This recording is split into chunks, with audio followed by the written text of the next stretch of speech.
Midnight Ramen is a minimally edited, live recorded podcast that takes place at midnight. Although Michael may not be consuming food, it's time to get your bowls out. It's chow time.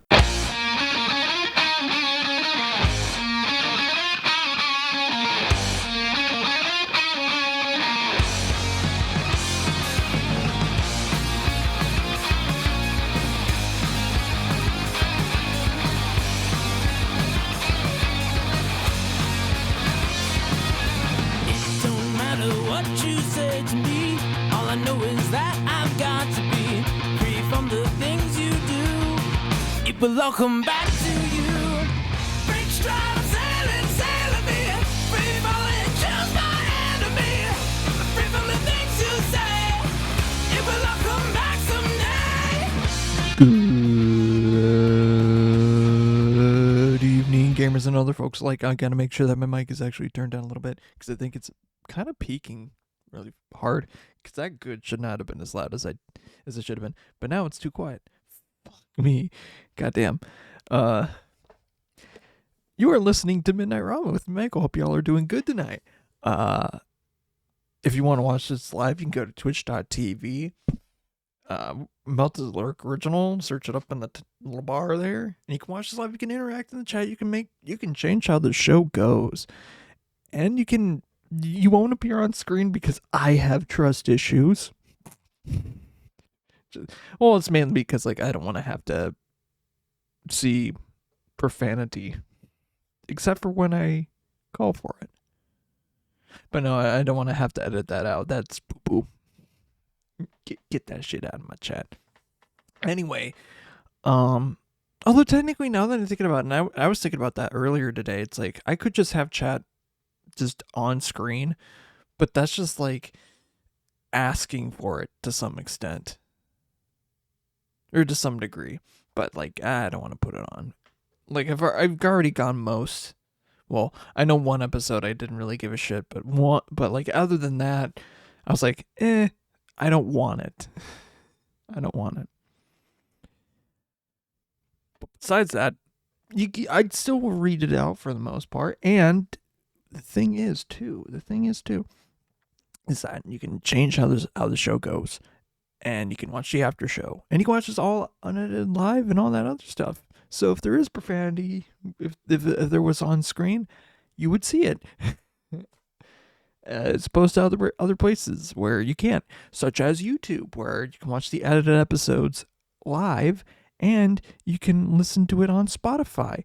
Where I not only have episodes starting at episode 100, because I don't have all of them on there. Because that's a lot. That's a lot. And, yeah, it's a lot. But I also have my radio show that I used to do in college. Those episodes are on there as well. But that's a separate thing. It's called the Midnight Ramen, the radio show, as opposed to Midnight Ramen, the livecast. Kind of hard to tell, but you'll know when you look at the things. They're pretty much the same, but they're different. You'll know. And the intro's obviously different. Come on. But today, before the show actually started, the stuff that I was playing before, for those that want to know what's going on, all of that stuff, all of the songs I was playing for the extended whatever, 7 some minutes, 8 minutes, I don't really know. That's all music from my boy Outsider, aka Cam or Cameron, and it was his golden birthday yesterday. Yeah, as of literally 3 minutes ago, it was yesterday. And before this, just an hour ago, he had his cake that his mom brought. So got him a cake and brought it to his work, and in between shows or whatever, because he's working at the news at the station that we worked at, or really things got kicked off more into that. But she's yeah, I left something in the car, and we're just joking. It's it's a bomb. She left a bomb in your car. She said like, "Oh, I left something in your car. Don't sit on it." And I'm like, "It's a bomb. It's a bomb." But no, it's a cake. But it's a bomb cake. It's made from a. It's from a bomb factory. They're bombs. Just kidding. No, it was like a. I looked like an Oreo cake, but it looked so good. Oh my god. Oh my god. Same place that he got his wedding cake at, and it looked real good. Or it appeared to be, and or something to that. But no, I'll talk about camp for a little bit. Cause like, man, so I've already talked about him before, and like we can talk about him when he's actually on the podcast. I was like, oh, if you want to come on the podcast, you can. But he's like, yeah, I could, but like, he's like, yeah, I'm tired and I don't feel like I'm gonna last. I'm like, totally feel that. I absolutely get that. So another time, and obviously now that he's out of tournament season, which it's for sports broadcasting for like high school stuff, and he does a lot of those tournament stuff, and he just got pretty much done. And there's like some other side sports shows that just keep popping up here and there that he has to do.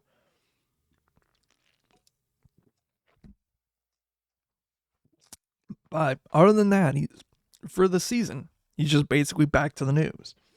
Which, yeah, man, we love that. And he's like starting directing, which like I remember, and it's basically streamlined from when I was working there, but it's crazy to see. Like I remember, like there's a lot of progress there. There's just a lot of progress with that, and a lot of change. Well, a lot of change with how the news works there and how they set it up. Because like we had to have like a bunch of people on staff just to make it work. But I think the way that they have it set up now is like you really only need like one or two people to produce a show, or to like on the broadcasting end make the graphics and other stuff to make that work. You only really need like 2-3 people at most, and that's it. Because I think when I was in, it was me. Well, let me count. It was you had a teleprompter, which like that kind of phased in and out when I was working there. You had someone working graphics. You had someone. Oh, okay. Let me just start from the actual top. You had the director. You had like a secondary director, basically producing and kind of ingesting commercials and other stuff and this and that, and making packages and whatever. Someone doing that. You had someone doing graphics. Someone doing graphics. Making stingers and buzzers and checking to make sure that all the work is right. Someone checking the videos, making sure all the videos are all good and queued up and ready to go, and this and that. Because sometimes you pull up the wrong videos. Sometimes you pull up like the video works. Oh, there's a sound there, and you gotta just basically check and make sure that those are good. You have an audio person. So we're already up to 5. You have someone running the teleprompter, 6. Which kind of phased in now, as I just said before. And then the actual show producer. So that's 7 people working a show. And then that's not even the anchors. Like 7 people. And I think they probably reduced it to 3, or got it down to 3, which sucks, but also at the same time more skill stuff, and helps in a way that sucked. I feel like if I was to stay there, I probably could have easily done it, but I could have like gotten better and probably done it, but I wanted to change. I wanted to move. and the way that things were at the time, I was going to be out of money pretty soon. Pretty soon. And especially if I had to pay college stuff. Oh my god, I would have been screwed. Absolutely screwed. Like I was living, but I wasn't getting enough.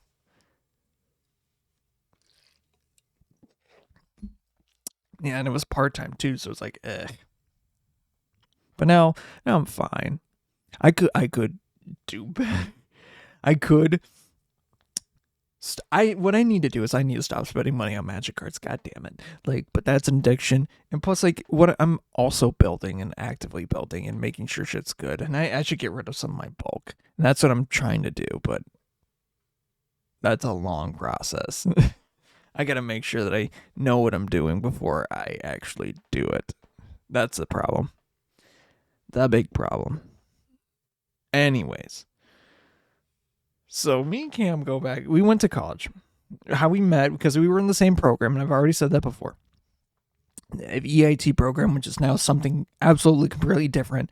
Even before when we got in, it was a music industry program, but it changed to something completely different because everyone that came in, or at least in our shoes, wanted to be in the music industry doing like studio work. Well, there's not a lot of people doing that. And even then, it's tough. It's cutthroat. So changing that to be more modular and having to be a jack of all trades and basically a jack of all trades and not like a master of like one specific thing. Although you can specify, it's more like being able to do a bunch of things, because that's what the whole objective of the major was in the entertainment field. Then that's what a lot of us came into, and I think Cam wasn't living on campus at like our freshman year, but I know I've seen him like around and around and around a bunch. But I think when we really got to be good friends was kind of like got to really know him. It was like actually was sophomore year. Wait, was it sophomore year? Yes, it was sophomore year. So one of our classes that we had, and it was a big class. It was for like music and like industry ethics and law and stuff like that. We had such a big class, or like for the enrollment of the class that we had it in, we had to change buildings, going to a different hall because there were too many of us. And if we were all crammed in that room, it was a fire hazard, a legitimate fire hazard. We had people sitting on the floor the first day. Even our professor was like, yeah, we got to get a different room. This is bad. Oh man, it was crazy. Like we had people like sitting in the desk and then sitting next to the desk and then sitting in the like the whole literal room taken. It was bad, but it was hilarious. And when we got into a bigger room and bigger space, like basically complete opposite side of the campus, it was we had a lot of space, probably too much, honestly, but whatever. And I think his wife was there. Well, his girlfriend, now wife at the time, or now wife, was in the class because for some reason, I don't remember why. He'll know why. I don't remember exactly, but she was there. My girlfriend at the time was in it because obviously we were in the same program, and a bunch of like, that's kind of, tight knot. We had a decent clump of people that we knew. And for that class, we were able to do like quizzes and tests online and kind of go into like separate study groups. So what we would do is like get in the library and do stuff there. And that's how we would do it. Actually, my girlfriend wasn't even my girlfriend at the time. Wait. Hold on. In college, I don't think we were eventually dating, I think. Later on. Like midway through, basically. If I remember correctly. I could be wrong, and I'm thinking it was the first semester. I don't remember if it was the first or second semester. But I think it was the second. Because we missed a lot of days because of snow days. So yes, it was the second semester. Yes. I do remember that, because the reason that we missed a lot of days of classes was because it's like snow. Okay, yeah, but I was one of the only people on campus. So what I would have to do is in the mornings I would have to shovel out at the CMU, shovel out the entryways so that people could get in and out. I'd have to do that at every single one, except for really one of them, which like I had to basically salt and make sure that it wasn't freezing over because it had like heating coils over it because that was the bus station. But again, this is all besides the point. This is how I remembered. But then then me and Cameron, we became good friends, and then what even helped it more is that Darian here in the background, he added us into like a friend group that he was part of, a bunch of Snark people. That included him, Popsky, and a couple of other people that I know now or talk with ever so often. Is because of that group chat that Darian put me in. And once we graduated and I went to work at the station, that's like, oh shit, hell yeah. I'm like, I kind of didn't figure this one out. I'm like, okay. And he was already like kind of about to get on his way out to whatever, but we also bonded over that. And then we started streaming, and then that's the whole thing that snowballed into bigger friendship and then. But yeah, I think honestly, of my college friends, like I still keep in touch with like quite a few of them. I think Cam is definitely my top college friend because like, we were in the same program, this and all this other stuff. I think some of the other ones obviously include like the boys. Also includes Davis because he isn't in the picture, but he lives with them.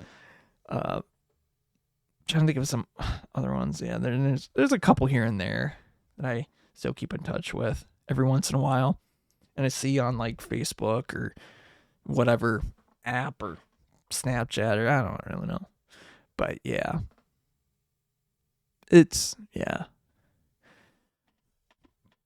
but yeah.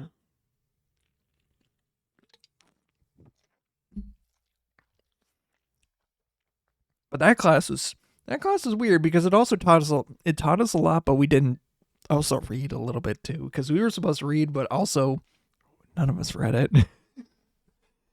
Like even our professor, who was like our department head, was like, yeah, no one fucking read it. No one read the book.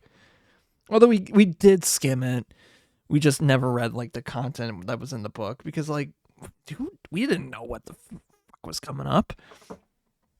We didn't know what one would be tackling the next week, and even he was like, I don't know, just read this one. It's like, okay, sure. Did anyone read this? I'm like, no, we didn't get that far because we didn't know. Okay. Yeah, I didn't, I'm not a huge reader. Take a random guess on that one. I mean, I like reading, but I'm not like, I'm slow at it.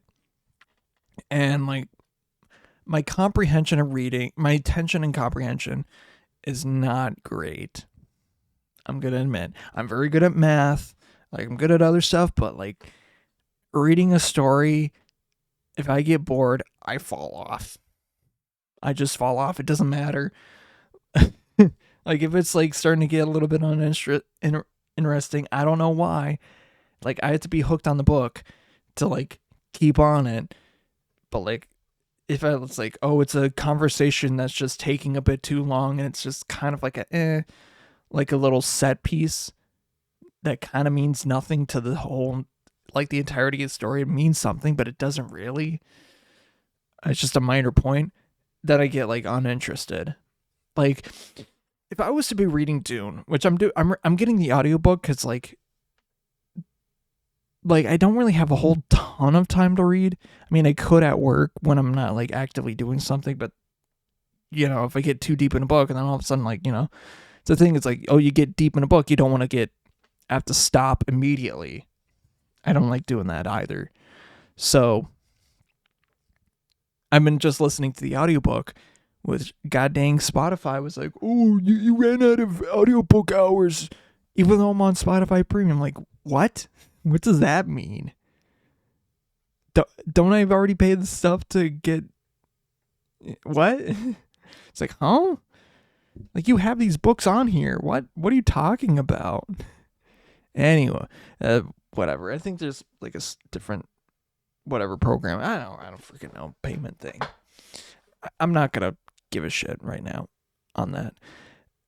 But there's certain conversations where I just literally phased out. Like, there was like and it varies off, and I don't want to spoil a whole lot of it, but there's like a dinner, and for those that have already watched Dune, I'd say like watch the movie Dune and you'll know.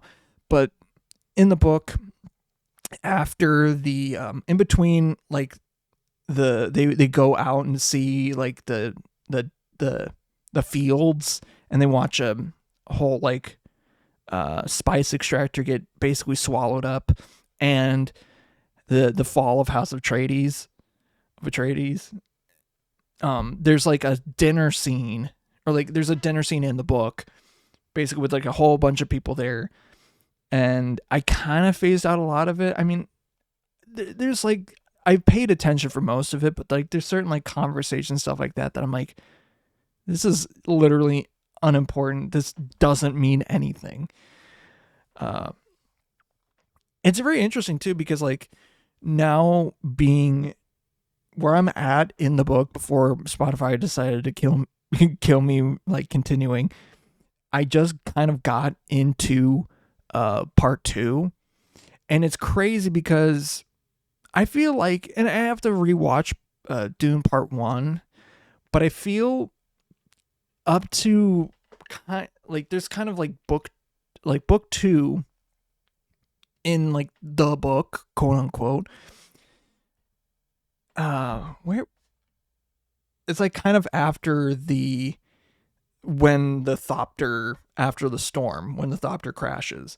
That's kind of where book 2 takes place or starts, but it's still within Dune, the book Dune, not like in Dune, whatever, Children of Dune, whatever. But what was I talking about? Oh yeah, but it's like the main character I feel like more is Lady Jessica, his mom, rather than Paul himself.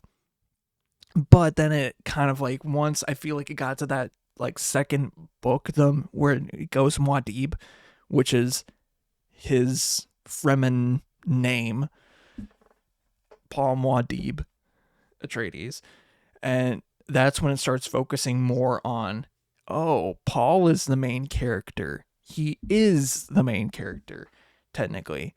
And only once, even where I'm at now, only once did it really mention that his mom is the enemy. And it's only like a passing thought that he had in his mind. Yeah, I don't really know what else to say there. That's kind of like the only mention. It happened once, and that was it. But I think it's right before she becomes a Reverend Mother. Well, not when that is mentioned, but where I'm at is like right before she's like taken to become a Reverend Mother, and they realize, oh shit, we shouldn't have done this. And sorry if there's spoilers for that. Oops. Yeah. And it's crazy too, because like at the beginning of each chapter, or at least for the audiobook, it starts off with a thing from Princess Irulan, or like reading off like something related to the chapter. I feel like I might have actually talked about it in a different one, but it's like to think in the movie that is just Florence Pugh. It's just like, wow, that's crazy. But also it gives a lot of context, and it's like kind of nice. It's real cool that it has these like sort of like interlude, like little like cliff note sort of little segments. Like one of the things or one of the reoccurring books or whatever things that she was working on is called In My Father's House, which basically talks about her life in her father's house of the emperor's house. And like, oh, the effect of Duke Leto's death, how it affected him, and this and that and whatnot. It's like, oh, it's cool to see that happened in the movie, or this extra little thing here, and sees how she is like the lore keeper, even though she's also part of the Bene Gesserit. But I'm not too far deep into it. And I'm at the level of like people who've seen the movie and like kind of read the book, but also haven't. But I need people honestly to talk to it about, because like, god damn, I need to be able to start reading the book again. God dang it. But that's besides the point. And I think I'm kind of running out of ideas, so you know what? I'm going to do a quick, or opening magic packs, god damn it. I swear to God. The Professor Tulare Community College. Buy singles. Why is this blue? And it's kind of shaky. I should have probably did a color test. This is the problem about this too. When I'm doing these, is that I can't really do a good color test, and it's also different, not styles, like kind of forms of camera. So like the color grading is different on the camera for my magic opening versus my actual camera that I'm using that kind of looks very good. I'm not gonna lie, it's a Sony cam. It looks good. I tuned it so both physically and in the computer, so it looks good on OBS, I should say. I feel like if I took it off of OBS, it'd be a little bit different. Actually, no, the image on the actual camera itself looks pretty decent. I mean, it's probably a little bit more purpley on there, but in the camera itself, it looks pretty decent. Yeah, I also have I'm looking at 3 versions of myself. I'm talking to a wall and 3 versions of myself I have. So, statistically, I'm talking to 4 people. Not really. The pack trick. Let's go right about here. All right, pack 1, 2, 3. We got a response unit. We got a risen necrogent. It sounds like a slur. We got a Fang Guardian. Then we got some commons. I'm just gonna. Oh no. Oh no. For the art card we got. We got a signature card, and it's of Hazaret. Dang. That's a good card. That's a good one. Even though it's nothing. We got a Thornwood Falls for land, and then a foil Grim Bauble. And then we got a Skyseeker's Chariot. And it's just about a field, chasing on land. Whatever. It's whatever. And then we got a transit map. Okay. That's not bad. Pack 2. Let's do that. 1, 2, 3, flip. Oh, nice. We got a Dune Drifter, but it's the full alt art. That, and then we got a Cloudspire Coordinator. We got something Archfiend. Ooze Patrol. Yo, it's so funny. It's like Ooze Car. I'm going to actually use that for an Ooze deck, so I'm going to set that off to the side. All right, just get through these commons. We got a treasure token. Ooh, imagine drinking a Modelo and then getting them behind the wheel of one of these. I tell you what. And then for the foil, we got a full art burner rocket. So I think this pack might be goated. I don't know. Let's see. Yep, Mom. Well, technically this card isn't worth a lot, but it's a monument to endurance. And that's a good card. That's a very good card. Yeah. Yeah. Actually, yeah. It's not worth a lot that I can think of offhand, but it's a good card. For certain situations, certain decks. I'm going to leave that one behind. 1, 2, 3, flip. We got a Haunt the Network, a Locust Spray, a Fang Druid Summoner. We got some commons. The art card is like it's like that, from the movie Treasure Planet, that like little like surfer thing. It's kind of like that. Kind of like a another like that rocker propelled like skimmer. I don't know what it is. Surfboard. Yeah, waveboard. I don't really know. Thornwood Falls. Foil interface ace. And then we got for the rare, we got Caradora, Heart of. I'm not even going to pronounce that. When it enters, you may search your library for a mount or vehicle card, reveal it, put it into your hand, then shuffle. If one or more +1/+1 counters would be put on a vehicle you control, put that many +1/+1 counters. That many +1/+1 counters on it instead. And then Tune Up is the card behind it. That's fine. That's fine. I've been building a couple of decks here and there, but yeah, I'm honestly building way too many.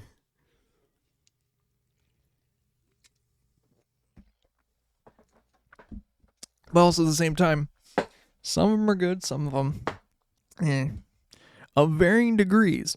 And I just realized earlier, like a couple hours ago, that I don't remember when, but I think later this year is my 10th. This is the 10th year that I've been playing Magic the Gathering. That doesn't mean I'm good. What it means is that I've been playing this for a while. What it doesn't mean is that I'm good at it. Because I can and will for sure get my ass handed to by a kid that was born when I started playing and has only been playing it for like maybe a year or two. Because them gremlins are evil. Like, when I like kind of started playing or whatever, even a little bit after, like when I was starting to play, like get into it more and more and more, I think the most evil ones at the play table are kids. Not like, oh, because they're kids, like, you gotta. No, like it's literally the kids, because they have no remorse. They will kill you. They will gut you for a ham sandwich. It's brutal. Like, and they'll be like, they will take the rudest way to end you in a game. They will not like it's no stops. Like I remember kids that were like gotten, same time that I did, or like a little bit before, but had money and more cards or whatever, and just would curb stomp me and the other people there just because they had better stuff, and they had no remorse. Like, yeah, almost killed friendships for that shit. Kind of no remorse. Oh man, no. And I in the same time, it's like, not all kids are like that though, but there are definitely kids that are like, they are definitely at the pro level and are scary. Like even professional players are like, chill. I would be lying, but I'm not.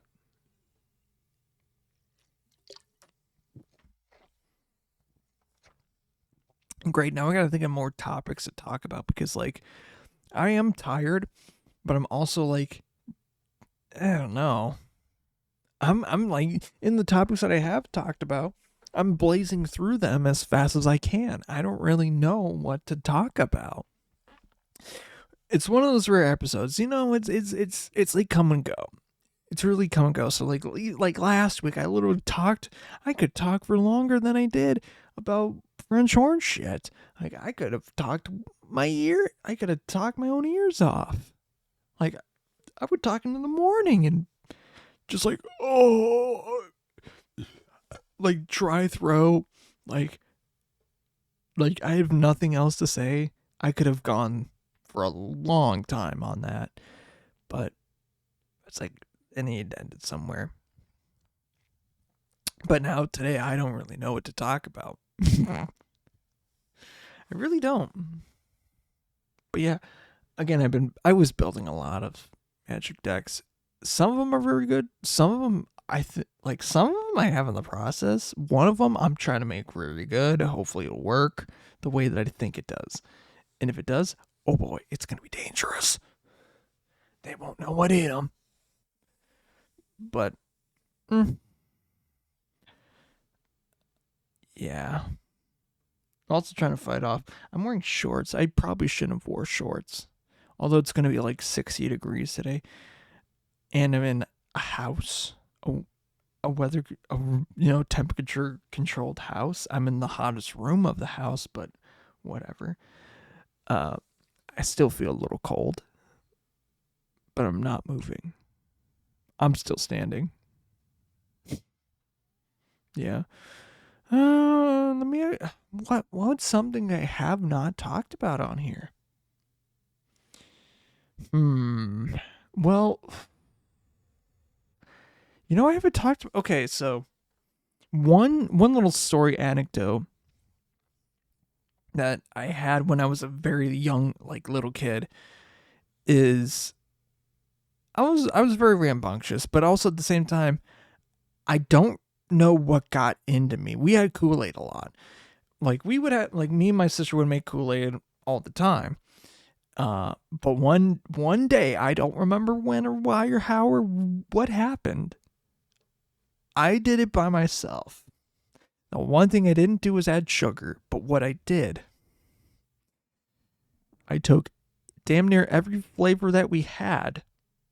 Didn't pour like all of it. I made sure I was respectable with it. Like even as a dumbass kid, like I knew not to use the whole fucking packet when I'm mixing like seven flavors of it. I knew not to do that. I was smart enough to do that.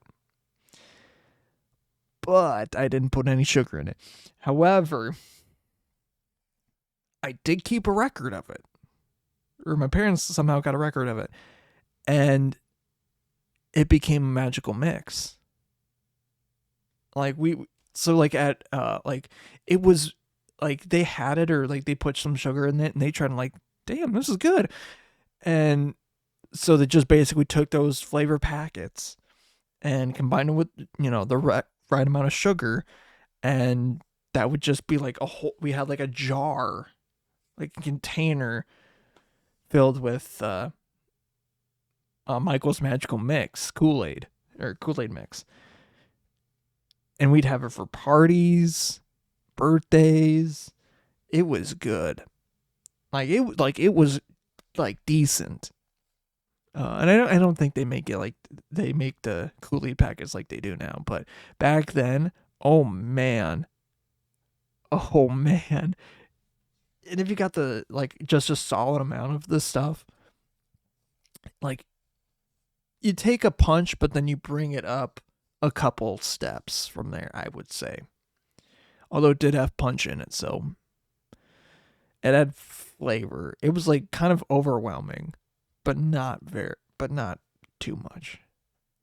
I have to remember it, but we probably still have the label or whatever for it, and I could make it again, but I've never, it's a lot of Kool-Aid packets and a lot of sugar, because like you take the packets and you mix it, how it should be. Yeah, but that was fun when I was a kid.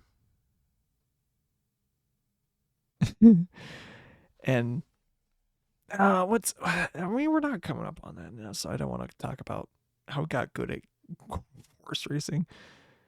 Although that's another time.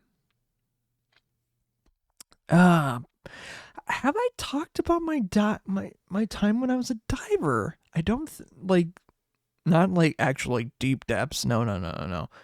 Like on a diving team, like diving board.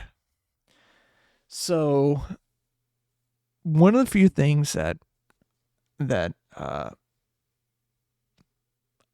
we did kind of later on when we were living in Arizona is that my sister started doing diving, and just because of how the schedule and stuff works, I'm like, oh, okay, why don't I join diving? And I think it was something to replace karate, because like I think by that time our sensei, like our main sensei, had passed, and our secondary sensei was like kind of retiring, but also was like, kind of, man, like we did enough with karate, and we were capable of defending ourselves, or at least I was. And it's like, okay, let's do something else. So we did. So my sister started doing diving, and then I, being the younger sibling, wanted to do diving too. And I started diving, I was like, oh, I need contacts, because like I wanted to be able to see in the water, so that way when I was in the water, I wouldn't get the chlorine and water in my eyes, like goggles. But because you're not really supposed to wear goggles when you're diving, although you can, but not really. And I was just so fixated on that, but obviously got over that. And I can, like, even when I was that young, like I'm not like an expert swimmer, but I was decent enough to be able to swim, or to know what I was doing, and competent enough. Like I'm not like an expert swimmer, not by any means, but I'm good enough to know what I'm doing. Like I can't float, but I can swim halfway decent. But when I started diving, it was I just got, I don't know what it was. I was just good at it. I don't really know. I don't really know why. And I went from, there was like 4 levels, but then there were like upper levels once you got into the 4th one. So there was green, yellow, red, and blue. So green is obviously the beginner. Yellow is like kind of a intermediate. Red is like, okay, you're getting up there in expertise. And then like blue is like, okay, you're doing like Olympic, not really Olympic style, but like within the vein of like, you're basically like you're a Barbie doll and you're getting thrown across the room, kind of like a dive, like kind of flips and shit, double, triple axel, whatever, baloney, those kinds of things. And I remember one of the guys there that was blue level would do that sort of shit, and we're like, what the hell are you doing? Just making the board go whoom, whoom, whoom, like warping the board. Meanwhile, you have like guys, like a kid like me who was like maybe 60 pounds soaking wet, not even like making the board go wow, like although they adjusted it so you can actually do that. It's not super crazy to do that. And yeah, I remember though, both me and my sister had varying degrees of incidents. Hers was a lot worse than mine, where we like scraped ourselves on the diving board just because like we mistimed or missed a jump. I think mine, and then she had like a fear for a while of doing certain dives just because of that. And I think that's kind of where I advanced more, is because like even mine was like, oh, I scraped my ankle or something like that, or I scraped hers. It was like kind of a lot worse, but you got over it eventually. But when it came to, so we initially had like our home pool that we would dive at. We didn't have a pool in our like at our house, but the public pool that we would go diving to, we'd had that. And then later on, as it continued, we traveled all the way out to Buckeye, which is like 20 minutes. It was like 20, 30 minutes. I can't remember. It felt like a long time. And they had a pool there where they had high dive, which is about 10 meters up. So basically take the dives that you were already doing, but put them way the fuck up higher. And even like, I'm not great with heights, but even then I'm like, oh shit, let's go. And I think my fear with that one is obviously like getting up to the top is the scariest thing, just because, oh, if I slip, I'm dead. I'm dead on the pavement. But then once you get onto like the part of the board where, oh, if I slip or whatever, I'm going into water, that's fine. Absolutely fine. That is the easiest part. That is the easiest part. And I haven't even got the best part. I haven't gotten to the best part of that, of this anecdote. And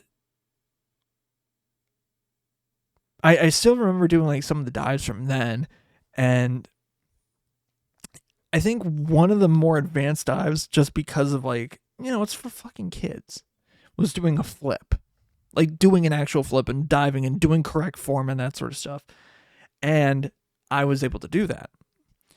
The way I was able to do that on the high dive, not the low dive, come around to basically the state competition, where it had like a whole bunch of kids, and it was on the low. We had both a low dive, the low dive and the high dive. We had the low, regular diving board that you see at a regular pool. And then you had a high dive, which was like 10 meters up or whatever, as I was saying before. And it kind of went in between both the low and the high. Actually, no. I was able to do the flip on the low dive, but I didn't do one on the high dive. That's what it was. So we had like, for the low dive, it was like for a long time. It was like a long line because they had like all of the kids or whatever competitors line up, and it went like around the corner and stuff like that. So by the time that you get one dive done, you're just like sitting there freezing for like 20 minutes. But luckily it's in Arizona, so that didn't really freaking matter because whatever. But this is also around the time that what are they called? They're like a little squeegee, like the ShamWow. ShamWow was getting really popular too at the time because like you would just dry off super duper quick and use that as like a little towel and then just like wring it out real fast. And that was an easy way for divers just to, get over that cold feeling and that wetness and just be ready for the next dive. And yeah. So I think on my low thing, as it continued on, you were checked on your form, how you dive, how's your entry, this and that, how you represent yourself on the board. And of course it thinned out as it kept going, but I got a gold. yeah. It's like pretty much 1 year of diving. And then we go to the high dive, which not as many people did because like the access to high dives and like also it's a fucking high dive. It's scary as shit. So there's like, there wasn't many, but I get up there. I'm doing like a couple of my dives already. Like I've already done one. And then I hear like, I get a call from my coach of what dive I should do. And she's like, do a flip. Basically do a flip. And I'm like, okay, I hadn't done one at that point, but I did. And I just did it. And I got a gold on that one too. So I have 2 gold medals, or 2 state gold medals in diving when I was like 7 years old. Yes. Yeah. That did happen.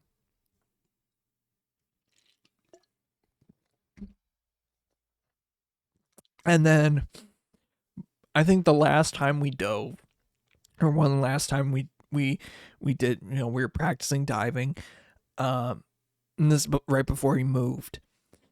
I remember our coach gave like kind of stopped me when I was on the board. It's like, hey, stop real quick before you dive, and she ranked me up to red level, which was huge because like I went on to more advanced dives, but of course like no time to really do it because like we're leaving, we're kind of done with that. I feel like if I had a better access to diving and things like that, and there were like certain circumstances and other things like that, that it would have kind of kept it the same. I probably would have done better and kept on doing it, but also at the same time, But then I also went into wrestling and did some other stuff, and yeah, I was like, I feel like even now, like if I conditioned myself better, I'm in good condition to dive, to be a good diver. But here's the kicker that I didn't say the entire time. I was always in a Speedo. Always in a Speedo, because that's what it was. We always had to wear a Speedo. Like, I think like regular divers do. Like, just 6, 7-year-old me in a Speedo. Yeah. Oh, man. And this is the same episode I'm talking about. Cam came friends and shit like that again. It's crazy. It's crazy. But I also remember one of the coach's like kids, her son, was like, he was like a year older than me or something like that, but he was also like smaller and somehow skinnier, even though I was like a skinny kid and kind of small.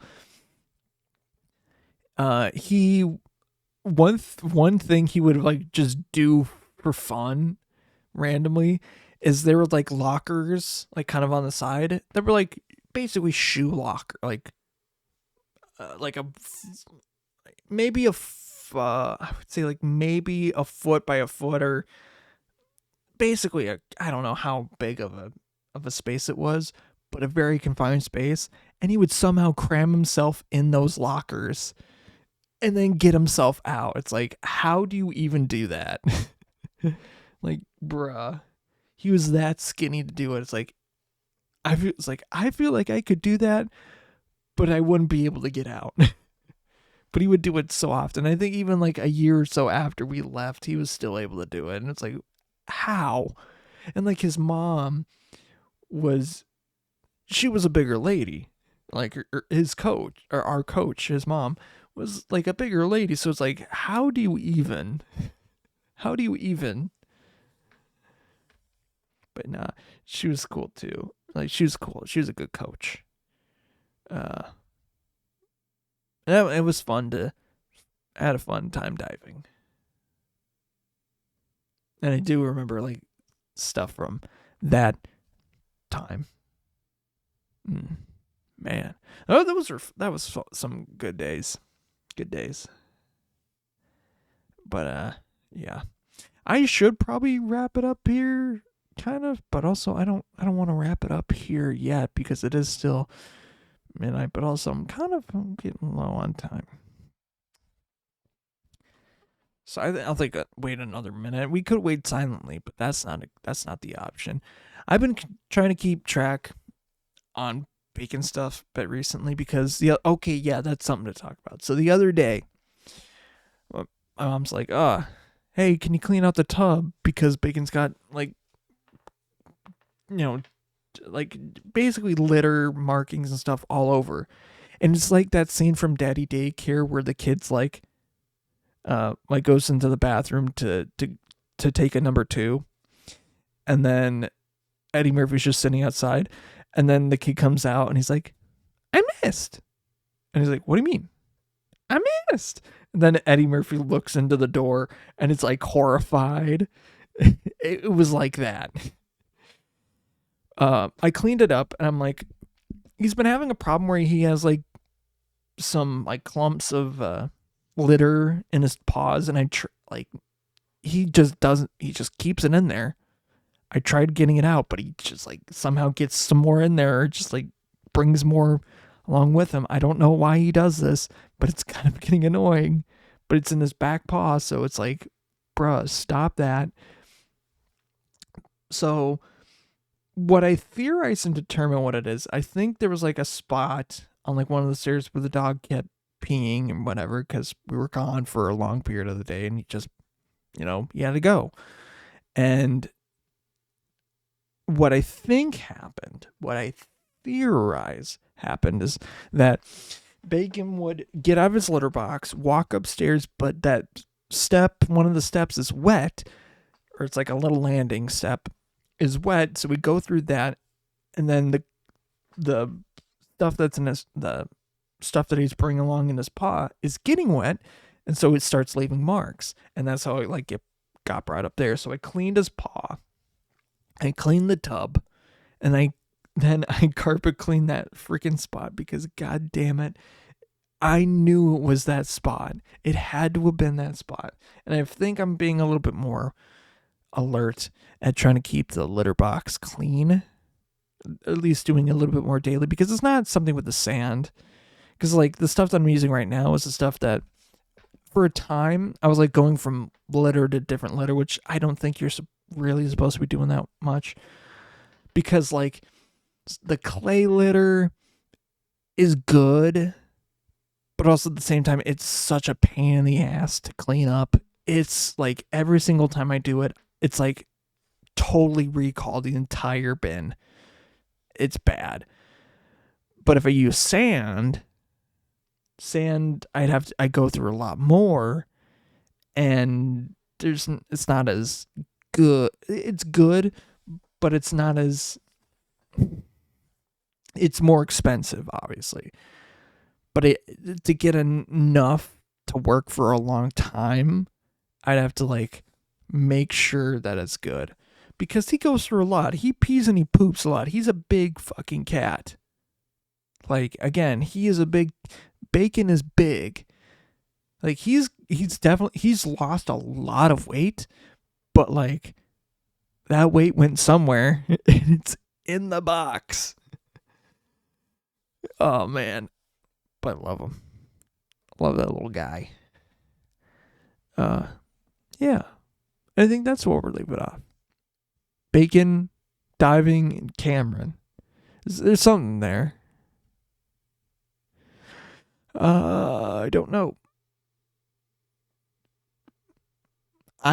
Honestly, I don't really know. So I think when I'm titling this, I might just leave it up to tomorrow, because I don't feel like, I'm tired.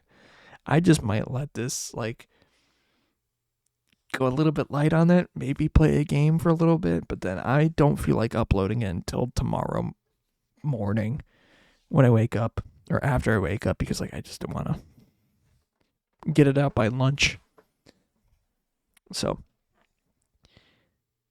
which is, if you want to watch this live, you can still watch the after show as this is happening. But you can also watch this for up to 2 weeks, because that's how Twitch works. And once it's gone, unedited. But again, in the after show, don't clip unless if I say so. Please. What else? And go to YouTube. That's one place I post the edited episodes. Go to Spotify, because that's another place to post the edited episodes, starting at episode 100 and onward. But also on Spotify, I have the radio show, which is kind of similar to it, but it's when I was doing this as a radio show. And I also have the playlist for each episode of that, just as a 5-year retrospective on each episode. As I've said multiple times, if you're listening, whatever. And what else? I mean, they're kind of similar too, also, but you can tell the difference because of the logo and the name and stuff like that. As long as you're not blind, and if you're deaf, like you can, as long as you're not deaf and blind or stupid. I don't know. I think the only person that would really affect you're deaf and blind would just be like, I don't know, like Helen Keller. Like, what you gonna do? I wonder how do you communicate with Helen Keller, or how I don't really know how I know there's been things and whatever's about that, but how did he come up with a way for her to communicate? Because like that's interesting and weird. I like to thank Greetings for the use of the thong. Used to it off on the call. What may come is come what, or is it come what may is coming out, I think in May. I don't know. I have to check in with the boys and see. I know it's coming out soon. It's gonna be not, because they're still working on another music video that I'm in. And I probably looked at the camera way too much.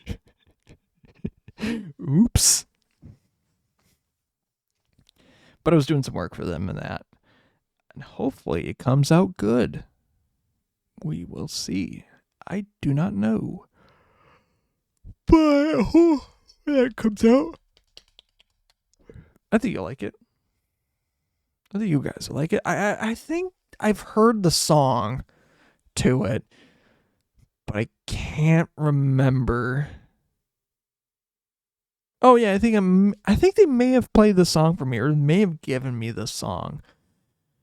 Because I'm certain it's done. Because like, why would? But whatever. I'm not gonna say which one it is. But when it's out, I will. Yeah, people will know. And it was a fun one. It was a fun shoot. I think I've already talked about it though, and it's also past midnight. And it's also, I think, the episode that, yeah, a couple episodes back. So if you look at the one that I talk about, like glazing fucking gradients, yeah, I think that's around the same time that music video was shot. Like the week after or something like that, or two. I can't remember.